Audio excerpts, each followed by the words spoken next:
Et maintenant, je suis très heureuse d'accueillir Alice Barbe, une vraie femme de conviction, parce que quand elle se gagne, elle ne fait pas les choses à moitié.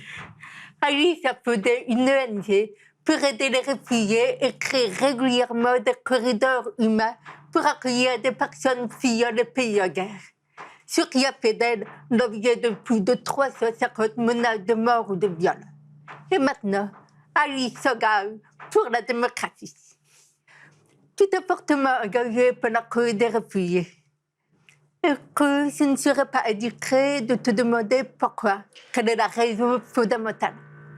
Je pense qu'on a tous un sujet quand il s'agit de parler d'immigration, de migration. C'est un des sujets les plus polarisants ces 20 dernières années dans le champ médiatique. Et moi, comme beaucoup, j'ai grandi en entendant des gens autour de moi se comporter de manière très raciste. J'ai grandi dans le sud de la France un petit peu et aussi à Paris.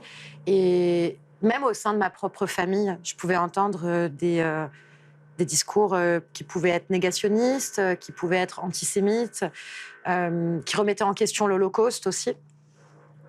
Et je me suis toujours demandé quelle était la barrière mentale pour qu'on arrive à une bêtise pareille, qui est de penser que, en fonction de là où on est né, on doit forcément être différent et avoir des catégories de citoyenneté de première et seconde zone. Donc moi, je suis du côté des blancs, je suis du côté aussi de la famille de gens qui ont pu avoir des comportements, qui ont des comportements racistes. Et ma question, c'est comment on peut changer ça? Mon engagement avec Singa, il a été un moment pour moi de pas se positionner juste dans la perspective humanitaire, parce que souvent l'immigration, c'est soit humanitaire, soit sécuritaire.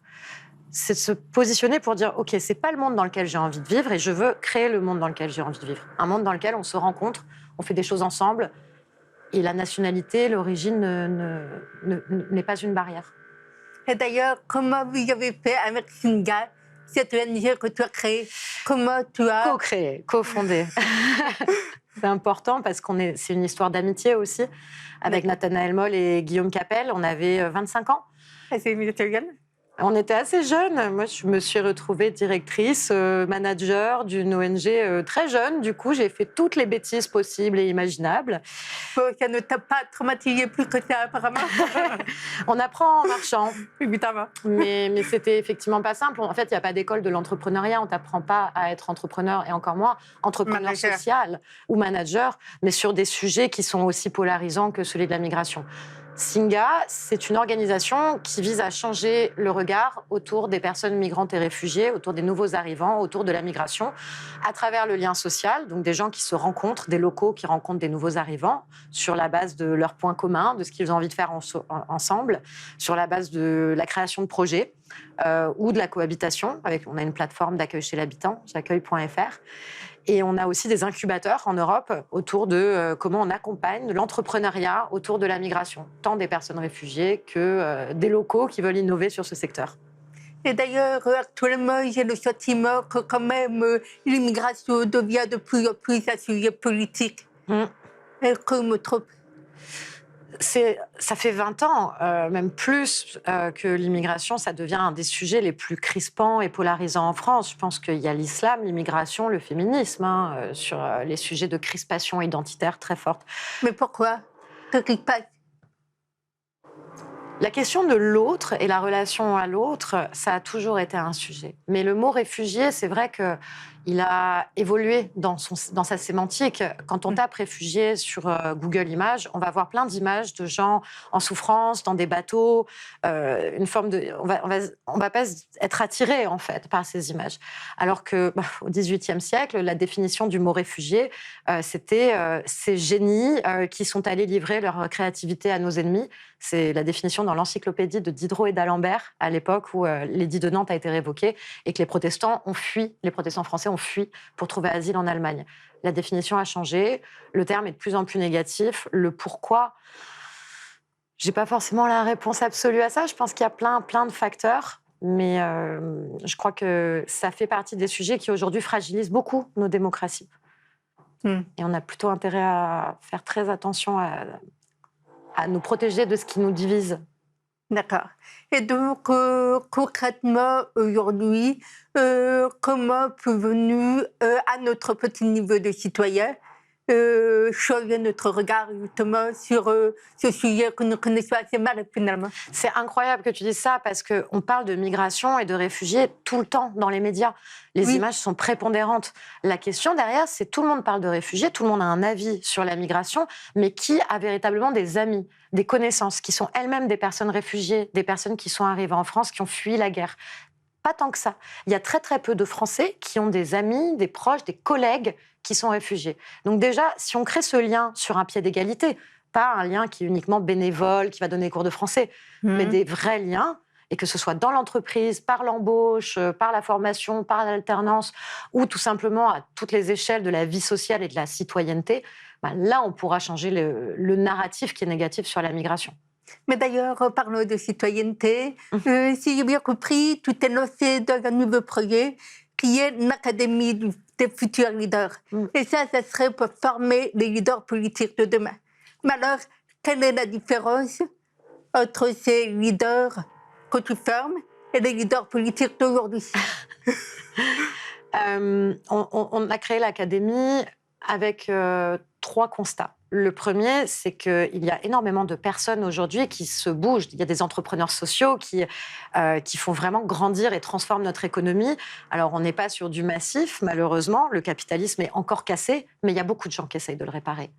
Il y a des gens qui se mobilisent dans la rue, dans les associations. Il y a de nouvelles formes d'activisme, une nouvelle génération d'activistes qui font des choses extraordinaires. Mais ces personnes ne se voient pas entrer en politique alors qu'elles incarnent une forme d'intégrité, une forme d'éthique. En face, les partis politiques ont un peu de mal à recruter. Quand on demande est-ce que tu veux te lancer en politique, il y a de moins en moins de personnes qui disent ça m'intéresse. Tout est dépolitisé. Il ne faut pas rentrer dans la politique. Il y a aussi de la méfiance. Mais c'est quoi l'image de la politique aujourd'hui? Malheureusement, la confiance envers les représentants politiques est très faible. Ouais, Moi, d'accord. ce qui m'inquiète beaucoup, c'est qu'en face, les mouvements populistes utilisent la division et la peur pour gagner du terrain. Et ils gagnent du terrain, vraiment. Ils ont D'accord. des écoles. Marion Maréchal a une école à Lyon. Le Rassemblement national vient d'en créer une pour former des milliers de cadres.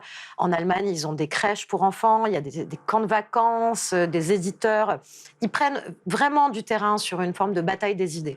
Aujourd'hui, pour moi, il est très important qu'on protège notre démocratie et à tous les niveaux. À tous les niveaux, pas juste en allant voter, mais d'abord en ayant espoir, en se disant « Ok, peut-être que je peux m'engager en politique, peut-être que la personne qui m'inspire pourrait me représenter en politique. » Et l'Académie vise à accompagner des gens qui incarnent déjà l'éthique et l'intégrité, qui ont déjà des communautés derrière eux, qui incarnent des combats et qui se disent pourquoi pas moi. Donc on les accompagne chaque année pendant 6 mois. Et d'ailleurs, tu m'as dit quand tu préparais l'émission quelque chose que j'ai trouvé extraordinaire, c'est que bizarrement, ce ne sont pas ces personnes-là elles-mêmes Non. qui ont fait candidature. Non. C'est en fait, on a fait à leur place.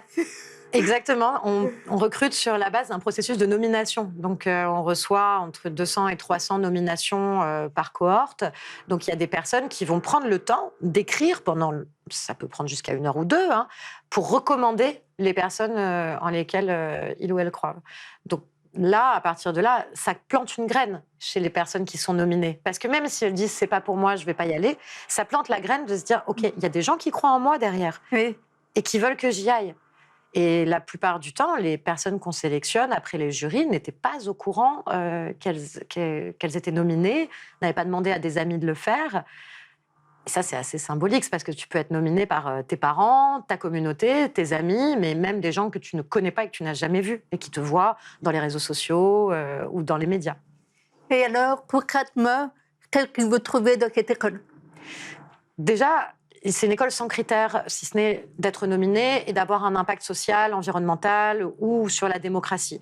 Donc, déjà, les participants, ils ont entre 18 et 51 ans. On va trouver autant Yamina Saheb, qui est membre co-autrice du dernier rapport du GIEC, que Samir El Hamdi, qui est porte-parole des précaires du 115 dans le Grand Est, que Louise Ulrich, qui est une jeune de 18 ans, notre Benjamin, de Fridays for Future, le mouvement de Greta Thunberg. Donc c'est très, très hétéroclite, avec pas mal d'entrepreneurs sociaux aussi, de la pub ou des médias, et qui vont passer 3 jours par semaine à avoir des cours très Sciences Po, qui peuvent être très théoriques, data, blockchain. On a eu un cours sur ChatGPT la semaine dernière. C'était flippant. Ils vont rencontrer des personnalités politiques, françaises ou internationales. Ça peut être des députés, des membres du gouvernement. On a reçu l'ancien président François Hollande, la directrice du renseignement américain, Ben Rhodes aussi, qui est un conseiller de Barack Obama. Et aussi, ils ont une forte partie santé mentale et développement personnel. Ils ont des coachs, ils ont des psys, ils ont un accompagnement sur l'ancrage, sur le bien-être, sur comment dormir, comment ne pas péter les plombs quand on entre en politique. Parce que c'est un milieu, effectivement, qui peut être assez violent, très dur. Et d'ailleurs, tu as parlé de Barack Obama et aussi que vous travaillez ensemble. Comment vous construisez justement ensemble la démocratie de demain? Alors, bon, je ne travaille pas avec lui au quotidien, ce serait chouette, mais en fait, Barack Obama a lancé sa fondation en 2017. Il était président des États-Unis pendant 8 ans. Il a été basiquement maître du monde pendant 8 ans. Il a fait de son mieux. Il a fait des bonnes choses, il a fait des mauvaises choses. Comme tous les présidents, avec plein de circonstances. Au bout de 8 ans, il y a un mec qui arrive, qui s'appelle Donald Trump, et qui se met en tête de détruire tout ce que Barack Obama a fait. Et donc la réflexion du président Obama, c'était de se dire « Ok, j'ai fait tout ça et j'ai même pas vraiment forcément réussi.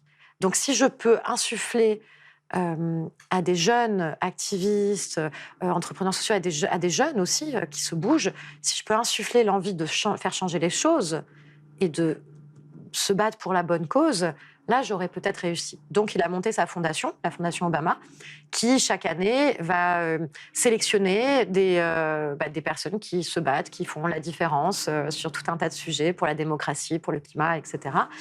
Et leur donner les outils, les ressources dont ils et elles vont peut-être avoir besoin. Donc, moi, j'ai participé à un programme qui s'appelle Scholars.